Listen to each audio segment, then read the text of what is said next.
ঠকছি, আর জীবনে এই কাম হবে না বাবা, আর কোনোদিন আপনারা শুনবেন না। আসসালামু আলাইকুম কাকা। ওয়ালাইকুম সালাম। গুরুজনেই বলি, আমি বলে মানুষের কাছে চায়ে খাই, জানেন। আচ্ছা দাঁড়ান 1 মিনিট। আপনার ছেলে তো মনে হয় দেশের বাইরে থাকে, তারা কি টাকা পয়সা দেয় না? ওই যে যখন কাবু হয়ে যাইগা 5,000 3,000 টিয়া দেয় ডাক্তারের মাধ্যমে, কার পোলা মানে কাক কামাইতে। আপনি কালকে যে কাহিনী করছেন, আপনার স্ত্রীকে ঘর থেকে বের করছেন, তাই না?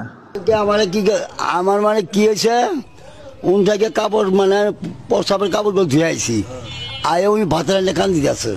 তা আমি করলাম বোন রে, আমি এলা গুসুল্লা করি, শরীরটা পাক করি, কই রে মানে তখন চায় দুগা চায় নেয় দিই, নাইলে বিকালে বাজার ববো আধা কেজি চাল না কার্টুন কচুর নেয়, তোমার পাক করে দেবো আমি।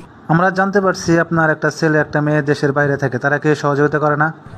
ওই যে মাসে মাসে মনে করেন 3,000, 1 মাসে 3,000 5,000 টিয়া দেয়, আবার 2 মাস 3 মাস দেয় না।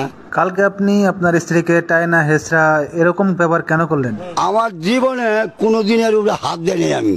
হাত দেন নাই ঠিক আছে, কিন্তু কালকে আপনি যে কাহিনীটা করছেন, আপনি আপনার কাছে আমি ঠকছি, আর জীবনে এই কাম হবে না বাবা, আর কোনোদিন আপনারা শুনবেন না। কাকার সাথে আমরা অনেক কথা বললাম, অনেক কিছু জানতে পারলাম। আমরা কালকে ভিডিওতে দেখতে পারছিলাম একজন অসুস্থ নারীকে জীবন্ত অবস্থায়